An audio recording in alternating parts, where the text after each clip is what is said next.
welcome to Turn the Page, the official podcast of the Syosset Public Library.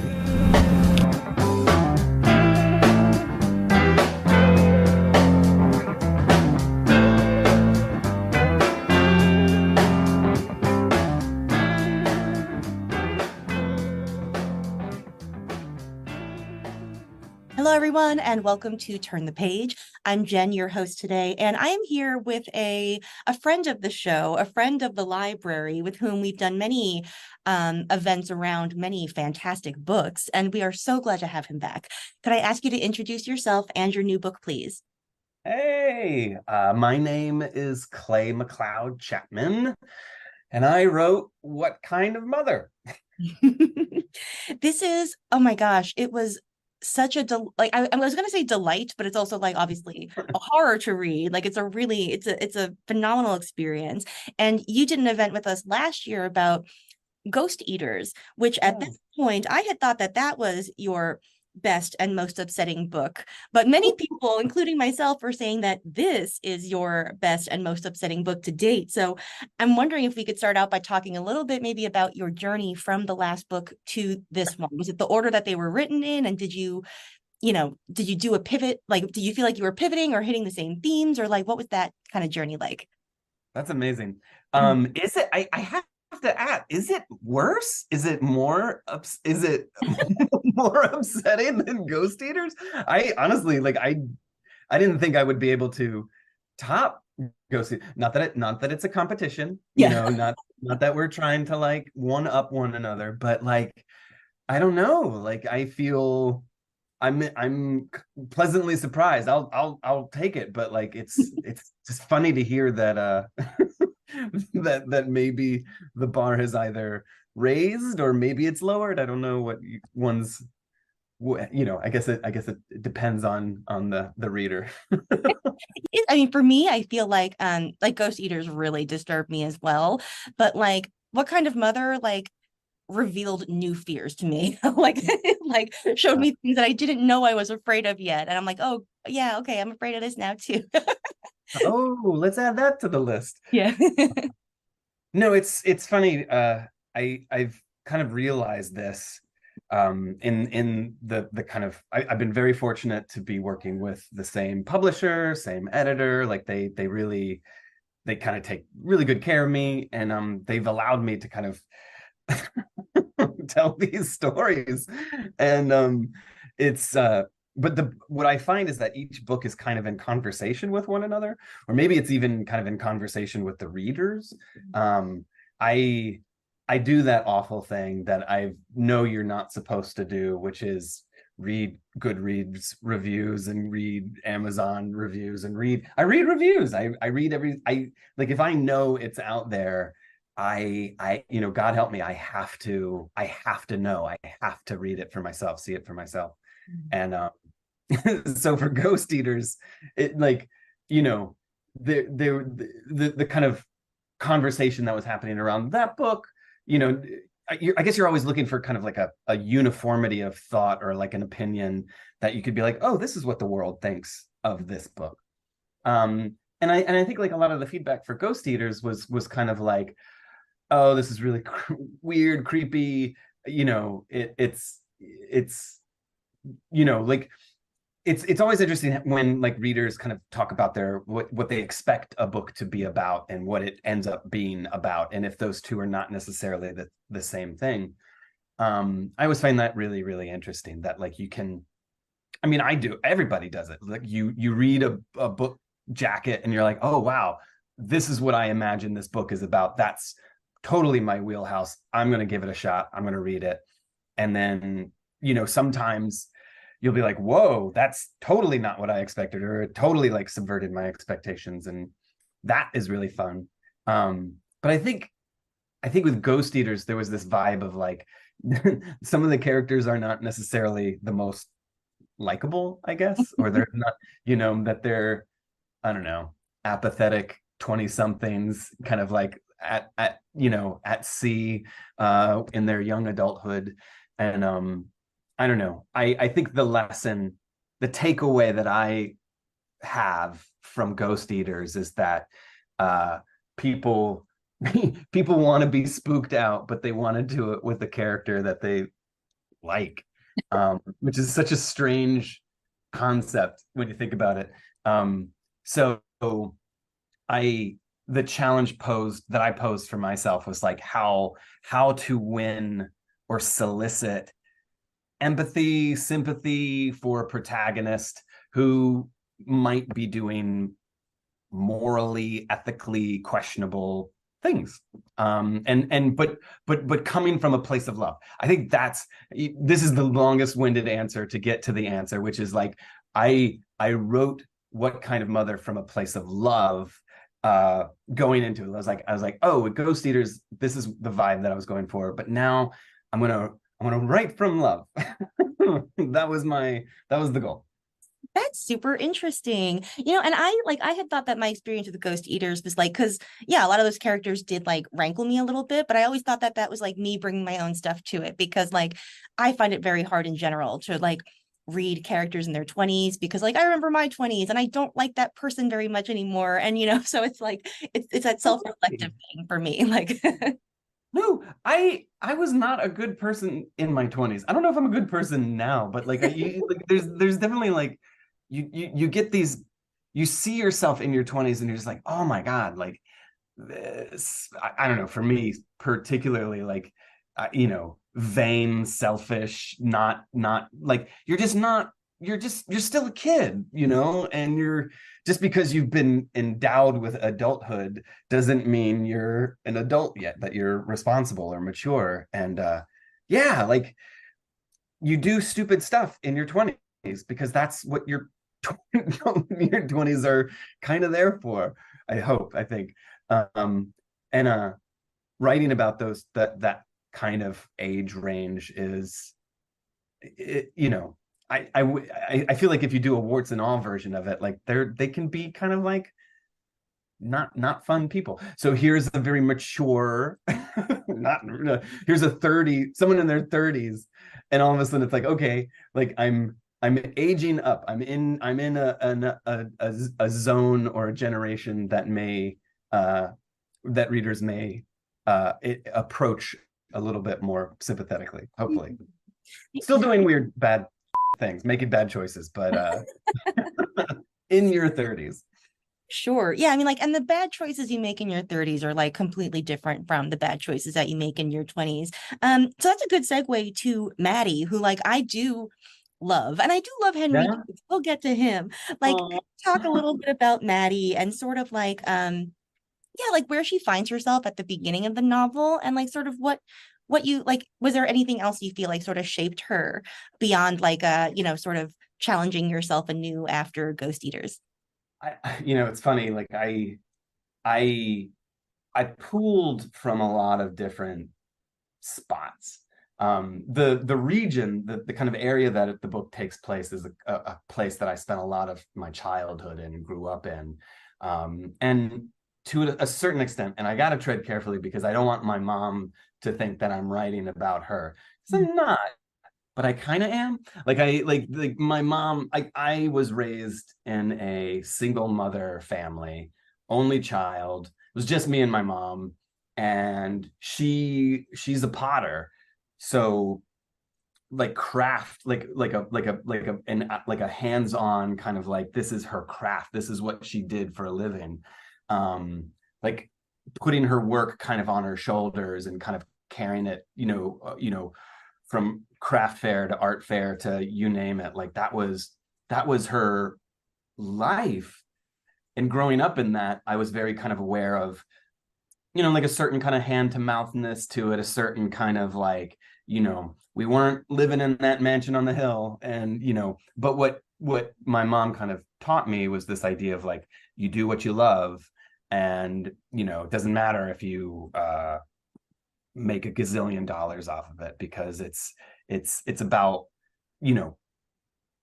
doing something with your life that has value. And to whatever extent, I think that kind of carries over a little bit into Maddie, where, she doesn't, she's a palm reader, a kind of like, I want to be careful, and I don't want to, she's pretends to be a psychic, but kind of openly admits to the reader, at least, that she's not really a psychic. But that there's a certain kind of she provides or offers a certain kind of comfort or solace to those people who come to her. And she may not really be able to read into their future, but by giving people an ear to listen to, a shoulder to cry on, it kind of creates its own therapeutic, cathartic environment. And like, to whatever extent, like, that was, I was kind of pulling from my own upbringing, you know, as an only child being raised by a mom who, like, struggled. You know, it wasn't, you know, we weren't living like Maddie was living, but we were definitely, you know, in that kind of like day to day, like, you know, mom had to work, she had to work.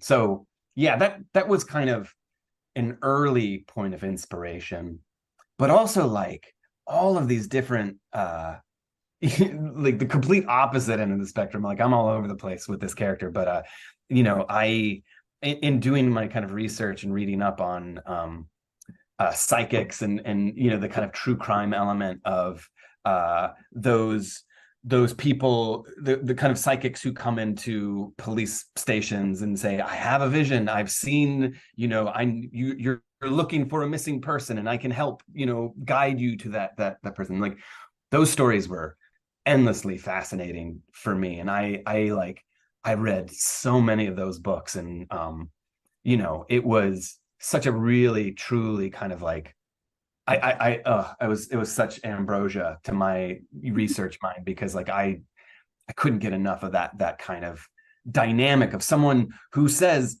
they're a psychic, they've had these visions, they know where the body of some missing person is, or they know where, like, they can lead you to the killer, and like all of that kind of fodder that happens in the real world really truly was its own kind of lodestar in the writing of this. Wow. Yeah, that is like an absolutely fascinating phenomenon. And I think that's part of what makes Maddie really sympathetic, is that like she is aware of like her proximity to that like whole sphere, and like doesn't really want to get too close to it. And so she's trying to sort of keep it within like an ethical boundary with which she can like live, you know, and that's like it's a really hard struggle, and it really makes her very sympathetic, I think. Well, and I have to give credit where credit is due, because my editor really, we didn't tug of war as much as we kind of had a long kind of discussion about the kind of the level of sympathy that we wanted the reader to feel for Maddie. Because like in early draft, like the first draft, I had her as more of a exploitative type, like that, like she was doing this for the monetary gain, for the kind of like, you know, I don't want to call anyone out, but like, you know, there's like the Sylvia Browns of the world, or the Long Island psychics of the world, and like you get a sense of like these are, you know, personalities who have found an audience, a revenue stream, and whether or not they can actually do the things that they say they are doing them, and people believe them. And you know, because they reach that certain kind of celebrity status, like it becomes like the higher you go, the harder, you know, steeper you fall. And I thought, like, wouldn't it be amazing to like write from the perspective of someone who was of that level of celebrity status, and like was someone like that, but then gets caught in a lie, like basically like is exposed as a sham, and then has to come home and kind of lick her wounds and kind of start over fresh. And that was like the prelude, that was the prologue to everything. And my editor was like, really, you really want to start there with someone who's like done something that is very ethically questionable and very kind of morally reprehensible, and then you want to try to like elicit a certain kind of sympathy from your reader? She didn't tell me I couldn't do it, as much as she was like, she just did that, like, really, you know, like, and like the moment you ask a question and you're like, huh, okay. And I saw the error of my ways. Oh, that's so interesting. And I love like the way that characters evolve through drafts. And that's a really interesting starting place for her. I was really struck by what you said about her as a single mother, because I am also a product of a single mom home. I do have a sister, so I was not an only child, Yeah. but like, a lot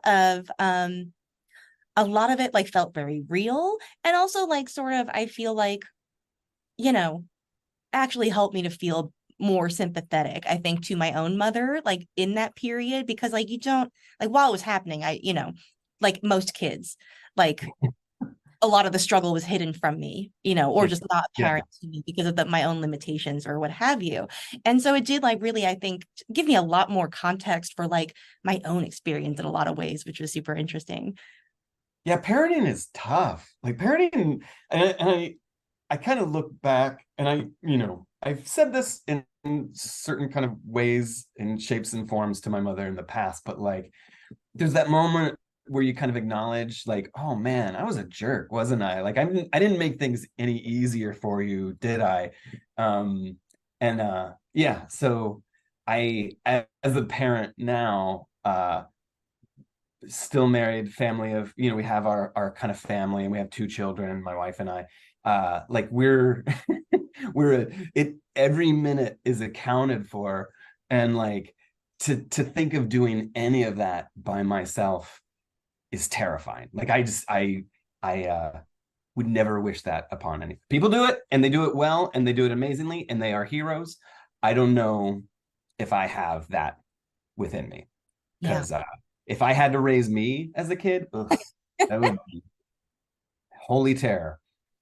That's hilarious. I really hope my sister doesn't listen to this, because I think that I was pretty easy to raise, but she was not, so like, but like, it did even like it, but it even but I think the thing that did really touch me, and is that like the sort of having to deal with like being the present parent, but then having the absent parent be the Oh, one that is sort of like where your kid's attention is just because of the situation. And I'm like, yeah, that was totally me. Like I felt I was so much more aware of the absence than I was of the presence that was there.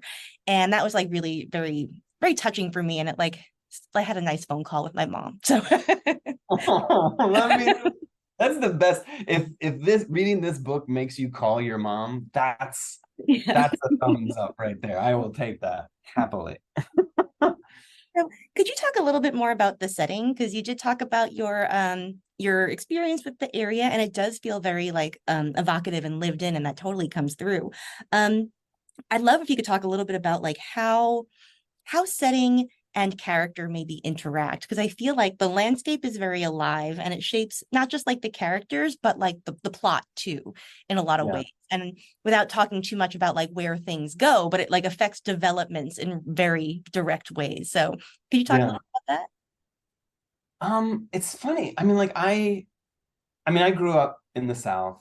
Virginia's my home. I live in New York, but I still feel like if I close my eyes, my kind of like mental, emotional, geographical default is always Virginia, particularly when it comes to writing stories. And I don't know, there's something about, and I've never written specifically about the Chesapeake Bay in that particular area.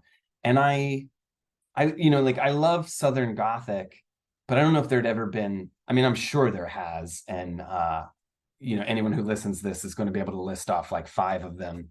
But like Chesapeake Bay Gothic is such a cool kind of like I just wanted to write about the river and the bay and the kind of tributaries and the creeks and the because I did grow up in that, and I did grow up kind of around, like my grandfather was a crabber, like all of this stuff that a lot of the things that are kind of spoken of in the book. The duck blind, I grew up like across, like I could look out the window and see that duck blind. Like I know like that place exists, and it just steeped itself into kind of my mind and my kind of like fabric, that when it came time to write this book and tell this story, it was just this kind of very organic default of like writing about the river that I knew. So a lot of those places like live down, like they are there. I could take you on a walking tour. But it's funny because you did, I mean, no spoilers, but like what I love about, say, Southern Gothic, what I love about like folk horror is that the environment is a palpable presence. It is a character within those books, to the extent that like you have to kind of, the region is very, it almost kind of dictates the kind of tone and the vibe of the story. And with What Kind of Mother, like it quite literally shapes the some of the characters. And I just felt like, and that was kind of actually a bit of a happy accident in the writing and revising of the book, where the version of the story that I pitched was a much more muted, maybe more traditional kind of, almost like a ghost story. Like it felt more like a kind of supernatural, like a ghost story that we may be familiar with. But as someone who kind of like imbibed pretty heavily on folk horror and kind of like absorbing a lot of that into the writing of this book, it kind of shifted where like the region, the water, the kind of location, the kind of geography, the topography, like the whole, like the land itself had to like seep in, sometimes quite literally, to these people, to the extent that like whatever those supernatural kind of traditional, more kind of meat and potato underpinnings of the story were at the beginning of the process, kind of evolved into this other thing, still supernatural, still kind of its own, like still, kind of has its roots in that, but it just became something a little bit more, a little bit kind of like off center, askew. And I love that. Like it was a kind of a happy, organic accident. Yeah. And, as you were speaking, it did occur to me that like, even, yeah, there are folk horror elements, but also like Maddie is sort of like in this context, like a perfect Gothic heroine, right? Because like the walls between reality and delusion and like nightmare are collapsing for her. Yeah. And like the outer world is expressing like a lot of her inner state too, like sort of through like nature and stuff like that too. So that's super interesting. Southern Gothic, man, it's great. It's like, this is a little, I mean, like I just, God, just reading that Flannery O'Connor as a kid and just like, imbibing the Faulkner of it all, and like, but pushing those elements, to their, infinite degree. Like I don't think this book is subtle in any way. So it almost kind of takes those kind of Southern Gothic underpinnings and either cranks it up to 11 or just makes them palpable, like makes, like, when his subtext for Flannery O'Connor becomes like Yeah. surface text for here. There's You get like German expressionism. It's what yes, we'll take it. This is Butoh, Southern Butoh theater. Yeah. And I really do appreciate too that like, with Maddie being the protagonist and sort of her being on the margins, like it is a thing that like both Southern Gothic and horror do a lot, which is like depicting life on the margins and like balancing both like the extraordinary horror of like a monster or a terrible situation or a serial killer or what have you, with like the everyday horror of just trying to survive like in the regular world. Isn't that enough? That's horrifying enough. Like, just like, you want to, like, I feel like the kind of the pedestrian domestic horrors of like, I have to pay rent. Like, that's scary. Yes. I have to do it with the kid. That's terrifying. Before you add monsters into it, then it's like, oh my God, now I have to like pay rent and battle a monster. This is my life. Absolutely. Yeah, the rent doesn't go away, like wow. Could you talk a little bit more just before we wrap up about Henry? Because he's also like a really extraordinary character who is sort of like very much of the world of the book, like of the Chesapeake Bay area, but also very much like outside of it and like never really fully a member of it. And like when I think of him and Maddie, you know, I think in the preface or in your note with my arc, it says that the story is like Nicholas Sparks gone wrong, you know?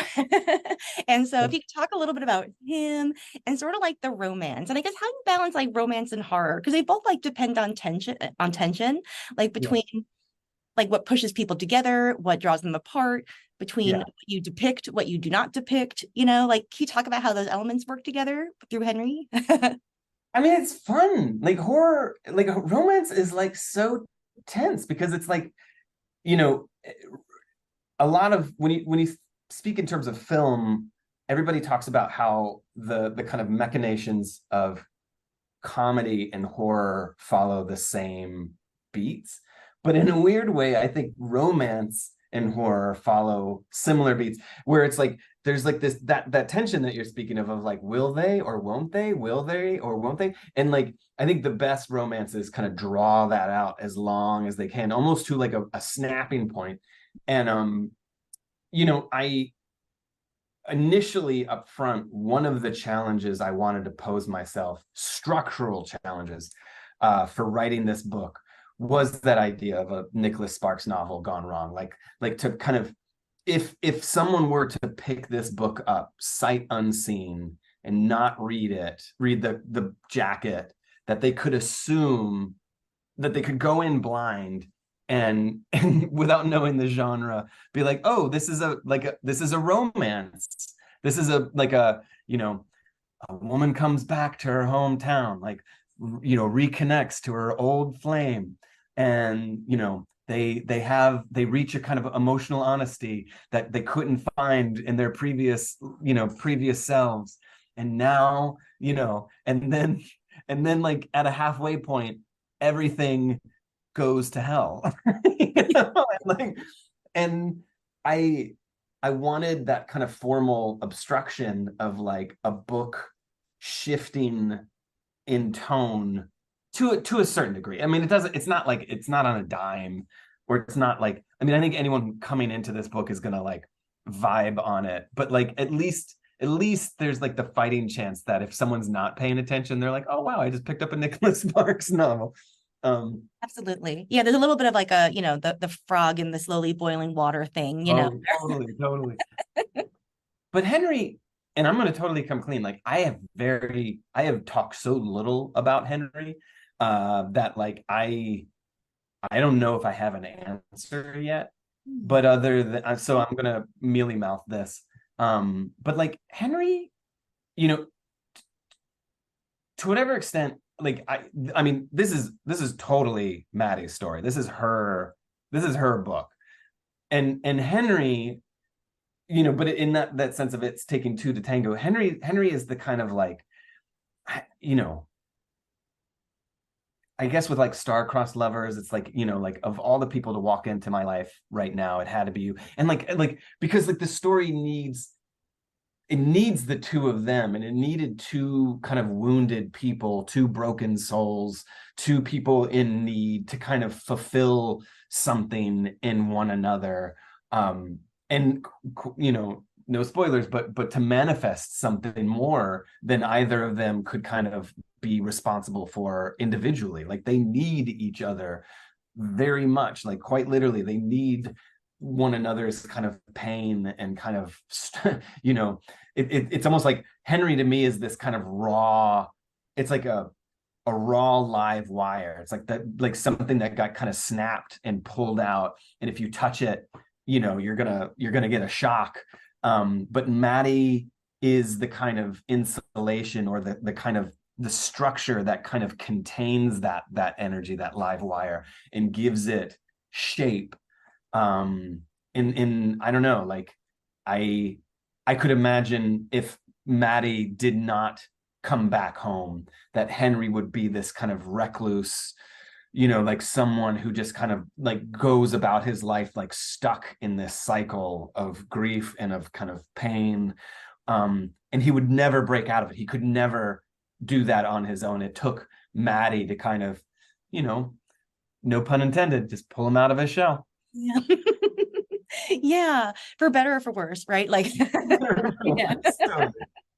Well, this has been fantastic. Thank you so much for not only for coming on the show, but for sharing this book with me. Like it was just, it's going to be one of my favorite books of the year, and I'm going to be thinking about it for a really long time. So just thank you so much.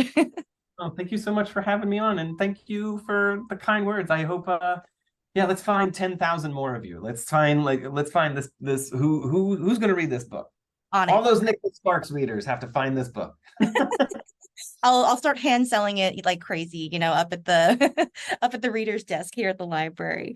Yeah, thank you again. And listeners, please pick up What Kind of Mother.